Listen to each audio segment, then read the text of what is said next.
হাবিবুল্লাহ মিসবাহ রাহমাতুল্লাহ একবার জিজ্ঞেস করেন, আচ্ছা আপনাদের গরু ঘুম থেকে উঠে কখন? জানা নাই বলে। এবারে আগেরটার উপরে ক্যাশ করে জানা নাই। গরু ঘুম থেকে উঠে 10টায়, 10টা বাজেনি ঘুমে তো ওঠে। এবার আবেগে কই দিছে 10টা, ক্যাশ মাল ফারেক। হুজুর বলেন যে গরু ঘুম থেকে উঠে কখন জানেন? 2 প্রয়োজনে উঠে, আউটের প্রয়োজন আর ইনের প্রয়োজনে। বলেন কয় প্রয়োজনে? ইনি হাবিবুল্লাহ মিসবাহ, আল্লাহ তার কবরকে জান্নাতের টুকরো বানিয়ে দেয়।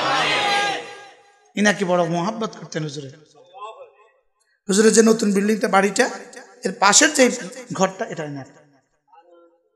এনাকে নিয়ে আইসা হুজুর বলেন, তুই আমার ঘরের লগে ঘর বানা।